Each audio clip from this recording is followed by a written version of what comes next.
Now, let me ask you something. How long does it take for light from the sun to reach us, do you know? About 8 minutes and 20 seconds. So the sun we see in the sky right now is actually what it looked like 8 minutes ago. But here's the interesting part. When there's an explosion on the sun, that energy wave doesn't travel as fast as light. Sometimes in 15, sometimes 18 hours, basically half a day to reach Earth. And when it arrives, all the technology on Earth, satellites, internet, power grids, is at risk. Right now, in 2025, the sun is really active. Explosions are happening every day, and some of them are coming directly toward us. This period is called solar maximum. It happens once every 11 years. But this time, it's a bit different. The sun is behaving much more aggressively than normal. In this video, let's talk about why this is happening and what it could bring us. So what exactly is this solar maximum? Look, the sun doesn't just sit there like a stationary ball. Inside it, there are constantly massive movements happening. Plasma storms, magnetic fields, explosions, and all of these occur in a pattern. The sun has an 11-year cycle. This is called the solar cycle. The quietest times of this cycle are called solar minimum. The sun is pretty quiet during that period, but the interesting thing is, this quiet doesn't last forever. As time goes on, activity on the sun's surface starts to increase. More sunspots appear, more explosions happen, and eventually it reaches its peak, and that's what we call solar maximum. Right now, in 2025, we're right at this peak. And scientists are watching this very closely, because during this period, the sun isn't just bright. It's also very active and a bit unpredictable.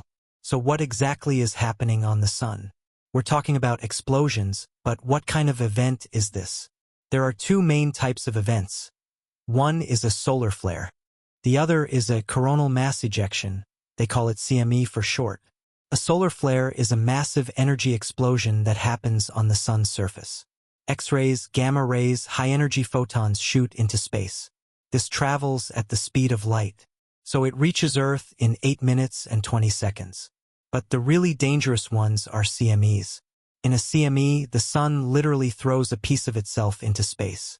Billions of tons of plasma and magnetic field coming toward Earth in a massive chunk. And this doesn't travel at the speed of light. It's slower, but still very fast. Sometimes it gets here in 15 to 18 hours, sometimes in 2 to 3 days. And when it arrives, it slams into Earth's magnetic field. Normally, Earth's magnetic field protects us, like a shield. But when a very powerful CME arrives, this shield gets shaken a bit. And that's when things get interesting. Now, this is very important. When Earth's magnetic field is disturbed, electrical currents start forming. In the air, underground, everywhere. These currents can damage long metal lines, power grids, pipelines, communication cables. And the biggest impact happens in space. Satellites, GPS systems, communication networks, all of them right in the middle of this radiation. In 2022, for example, an incident happened. Small but striking.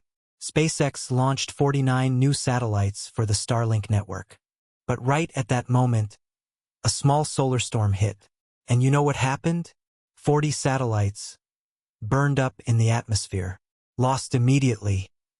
Why? Because the solar storm inflated the atmosphere, expanded it. The satellites encountered more friction and fell. 40 satellites, millions of dollars, gone in a few days. And this was a small storm. Now imagine what would happen if a powerful storm came. So up to this point, everything might seem scary, but hold on a second.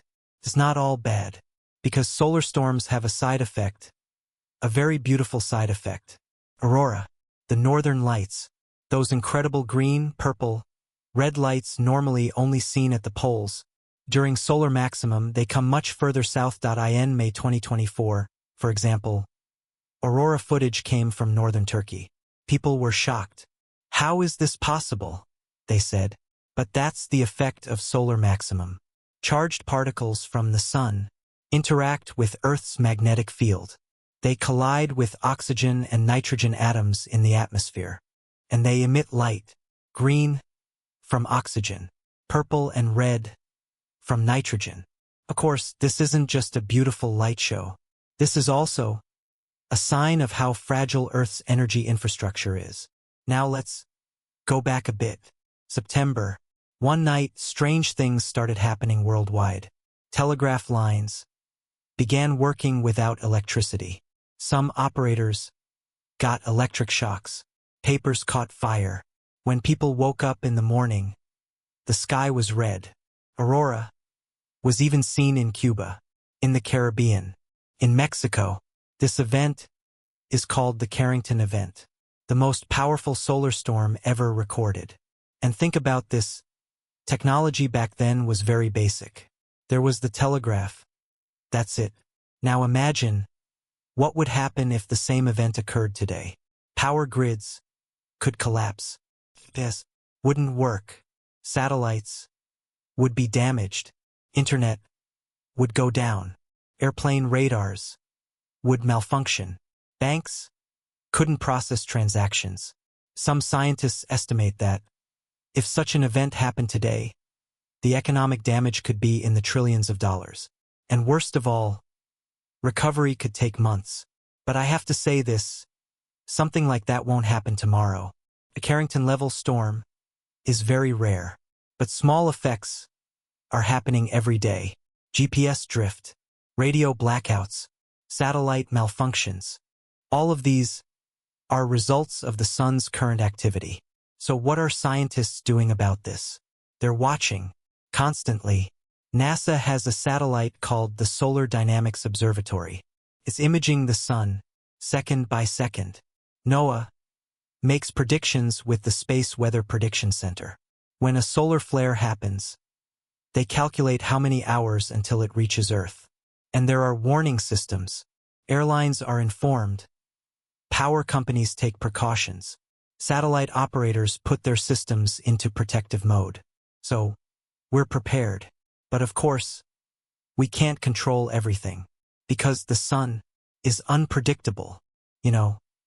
While I was researching this topic, I realized something. We see the sun every day, but we never really think about how powerful it is. When we wake up in the morning, it's there. At sunset, it's there. Always the same. But it's not. The sun is like a living entity, constantly in motion, constantly changing, and sometimes it gets really angry. Now let me tell you something else. Last month, I saw a news story. There was a power outage in northern Canada. It lasted for hours. People thought winter storm, but then the explanation came, solar storm. It damaged transformers. And as I read that news, I thought, how strange is this? I mean, something happens 93 million miles away, and here, in Canada, the lights go out. What kind of connection is that? So as I learned these things, I got a bit more uneasy, honestly, because I realized this. We're actually very vulnerable. Our entire lives depend on electronic devices. Our phones, our computers, our internet, our cards, even water is pumped with electricity. Cash registers at stores run on electricity. Hospitals depend on electricity. And all of it is this close to the sun having a bad day. But don't panic right away, because I got scared too. Then I researched more, and I saw that scientists are really doing a great job. Think about it. When the Carrington event happened in 1859, nobody understood what was going on. People thought, is God angry? But now, we're watching the sun live. We see every explosion. We calculate which direction it's going. And we prepare. For example, power companies. Do you know what they do when they get a solar storm warning? They partially shut down their systems. They balance the load. They keep backup transformers ready. Airlines change routes. Instead of flying over the poles, they shift further south. Because radiation is more intense at the poles. Astronauts postpone spacewalks. On the International Space Station, they move to special compartments to protect from radiation. So, there's a system. People are on top of this. But of course, We can't control everything, because the sun sometimes surprises us. In 2012, for example, there was a very powerful CME, but luckily, it didn't hit Earth. It went a bit to the side, into space. According to NASA's calculations, if that CME had hit us, 2012 could have been a very different year economically. Think about it. The Olympics were that year. People were going on vacation. Life was normal. But in an alternate universe, maybe there was no electricity. Maybe the internet had crashed. That's why I now look at the sun with a bit more respect. Every morning when I look out the window, I think, how are you today? Because it's not just a light source. It's our source of life, but also one of our biggest threat sources. And right now, in 2025, it's in its most active period. Every day, dozens of explosions are happening. Most aren't coming toward us. They're going into space, but some are coming. And every time one arrives, it's a small reminder. I'm here, and I'm very powerful. So in conclusion, what should we do? Should we panic? No, but we should be aware. The sun has always been there, will always be there. And sometimes it's calm, sometimes very active. Right now it's in an active period. 2025 is the solar maximum year. And maybe in the next few months, few years, we might see small disruptions. GPS might drift a bit. Radio might cut out. We might see auroras in the sky, maybe even in our region. But we don't need to be scared, because science is protecting us. Technology is advancing, and every day, we understand the sun better. While doing this research, I learned something else. The universe is very big, and we are very small. But still, we're here. We're surviving. We're adapting. And that, I think, is amazing. The sun gives us light, gives us heat, gives us life. But at the same time, it challenges us. Let's see. How prepared are you? It says. And we answer back. We send satellites. We build systems. We make predictions. And we continue with our lives. Maybe tomorrow, maybe next week, a powerful solar storm could come. Maybe GPS won't work for a few hours. Maybe the internet will slow down. But life will go on. And this story isn't really just about the sun. About us. About how we learn. About how we prepare. Because we are a species that knows how to adapt. And about how we live alongside the universe. I hope this video was interesting for you. I hope you look at the next sunny day a bit differently. And maybe, if you see an aurora in the sky, you'll remember watching this. Because those lights aren't just beautiful. They're the sun's way of talking to us. So, don't forget to subscribe to my channel. I love you, my dear subscribers. Don't forget to hit the like button. And if you want to watch more of me, I ask you to subscribe. Sending you big hugs. I'll see you in the next video. Take care of yourselves, and keep watching the sky.